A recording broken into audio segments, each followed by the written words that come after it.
भारत में अगले 15 दिनों के दौरान कई इलाकों में बारिश, ओलावृष्टि और थंडरस्टॉर्म के साथ बारिश का संभावना है। तो आज के वीडियो पे पूरा इसी पर डिस्कस करेंगे और टेम्परेचर के लेटेस्ट अपडेट्स पर भी डिस्कस करेंगे। तो वीडियो को पूरा ज़रूर देखें पूरी डिटेल्स के लिए और चैनल को सब्सक्राइब भी करना ना भूलें। तो आज 12 मार्च है और ये आज का अभी का सैटेलाइट का लेटेस्ट ऑब्जर्वेशन का मैप है। तो अभी एक पश्चिमी विक्षोभ उत्तरी पाकिस्तान के साथ उत्तर भारत के पहाड़ी हिस्सों पे सक्रिय है। इससे हम देख सकते हैं कि उत्तर भारत के साथ उत्तर पश्चिमी भारत के और आसपास के इलाकों में बादल की गतिविधियां तेज हो चुका है। और ये WD से पिछले 2-3 दिनों से बारिश की गतिविधियां उत्तर भारत के इलाकों में बढ़ा है और अगले 7 दिनों तक ऐसे ही बारिश का एक्टिविटीज लगातार कंटिन्यू कर सकता है। खास करके जो जम्मू कश्मीर, लद्दाख, गिलगित बाल्तिस्तान, मुजफ्फराबाद, हिमाचल प्रदेश और उत्तराखंड के ये सभी हिस्सों पे।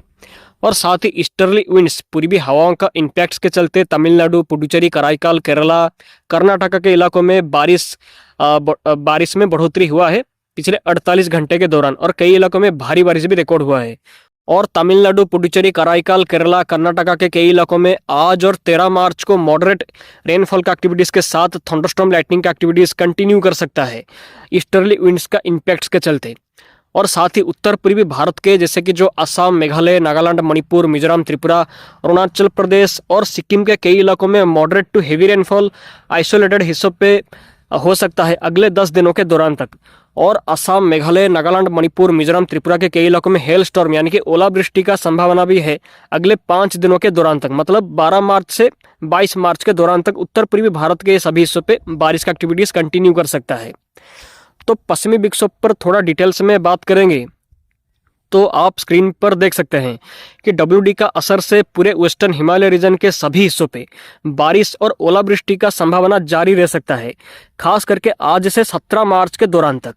और ये WD का असर उत्तर पश्चिमी भारत के मैदानी हिस्सों पर भी रह सकता है, इसका संभावना भी बहुत ही ज़्यादा है।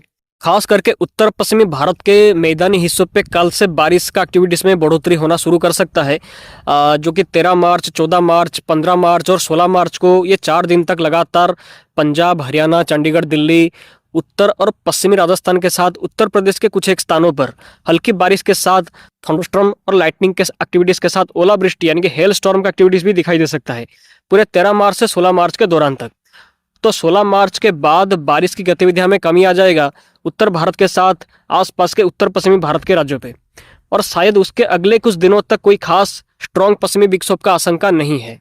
और 24 मार्च के बाद फिर से शायद एक स्ट्रॉन्ग पश्चिमी विक्षोभ का असर उत्तर भारत के राज्यों पे पड़ सकता है। और आज से पूरे 23 मार्च तक असम, मेघालय, नागालैंड, मणिपुर, मिजोरम, त्रिपुरा, अरुणाचल प्रदेश और सिक्किम के हिस्सों पे मध्यम बारिश का एक्टिविटीज से भारी बारिश कुछ हिस्सों पे हो सकता है और कुछ हिस्सों पे ओलावृष्टि का संभावना भी रह सकता है अगले 10 दिनों के दौरान तक।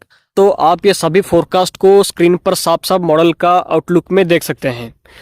तो अब पूर्वी भारत के बारे में बात करेंगे तो पूर्वी भारत पे मार्च का पहला काल बैसाखी जल्द ही शुरू हो सकता है, जैसे कि उड़ीसा, वेस्ट बंगाल, उत्तरी छत्तीसगढ़ के साथ झारखंड के हिस्सों पे और बांग्लादेश के हिस्सों पे भी 20 मार्च से काल बैसाखी का एक्टिविटीज बढ़ सकता है, बारिश का एक्टिविटीज यहाँ पर बढ़ सकता है थंडरस्टॉर्म लाइटनिंग के साथ। खास करके 20 मार्च, 21 मार्च, 22 और 23 मार्च को उड़ीसा, वेस्ट बंगाल, उत्तरी छत्तीसगढ़ के साथ झारखंड के कई इलाकों में और बांग्लादेश के हिस्सों पे थंडरस्टॉर्म के साथ तेज हवा चल सकता है और मध्यम बारिश कई हिस्सों पे हो सकता है, ओलावृष्टि का एक्टिविटीज भी कुछ हिस्सों पे हो सकता है।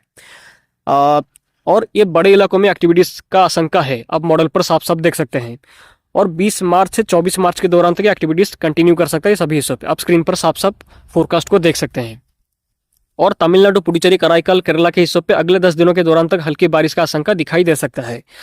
तो यहाँ पर हमने पूरा देश का मौसम पर डिस्कस कर लिया है। तो अब टेम्परेचर पर बात करेंगे तो अभी देश के कई शहरों पे हीट वेव की कंडीशन बढ़ चुका है और ये कंडीशन कंटिन्यू करने की संभावना है अगले 7 दिनों के दौरान तक। खास करके जो मध्य प्रदेश, गुजरात, राजस्थान, महाराष्ट्र, छत्तीसगढ़, उड़ीसा, झारखंड और इसके आसपास के हिस्सों पे और ये सभी राज्यों के कई शहरों पे मैक्सिमम टेम्परेचर 38 डिग्री सेल्सियस से 41 डिग्री सेल्सियस के बीच में रिकॉर्ड हो रहे हैं। इसलिए यहाँ पर गर्मी तेजी से बढ़ता जा रहा है दिन और रात के टाइम पर। और बाकी राज्यों पे टेम्परेचर 35 डिग्री सेल्सियस से 38 डिग्री सेल्सियस के बीच में फिलहाल रिकॉर्ड हो रहे हैं। और यही कंडीशन 18 मार्च तक जारी रह सकता है। कोई खास सिग्निफिकेंट चेंज की उम्मीद नहीं है, लेकिन 18 मार्च के बाद से पूर्वी भारत के साथ मध्य भारत के कई राज्यों पे मैक्सिमम टेम्परेचर 2 से 4 डिग्री सेल्सियस तक नीचे जा सकता है, क्योंकि बारिश का एक्टिविटीज यहाँ पे बढ़ सकता है 18 मार्च के बाद से। और महाराष्ट्र, गुजरात, राजस्थान के हिस्सों पे 17 मार्च के बाद मैक्सिमम टेम्परेचर 2 डिग्री सेल्सियस तक कम हो सकता है। और बाकी राज्यों पे कोई खास बड़ा बदलाव की आशंका नहीं है अगले 7 दिनों के दौरान तक। तो दोस्तों, आज के वीडियो पे हमने बारिश, काल बैसाखी, पश्चिमी विक्षोभ, टेम्परेचर, ये सभी चीज़ पर डिस्कस किया है डिटेल्स में। और आज के वीडियो पे इतना ही। उम्मीद है कि आज का वीडियो आपको पसंद आया होगा, तो वीडियो को लाइक और शेयर करके चैनल को सब्सक्राइब जरूर करें ऐसे लगातार जानकारी पाने के लिए। आप सभी का दिन शुभ, धन्यवाद। फिर मिलते हैं अगले वीडियो पे, बाय।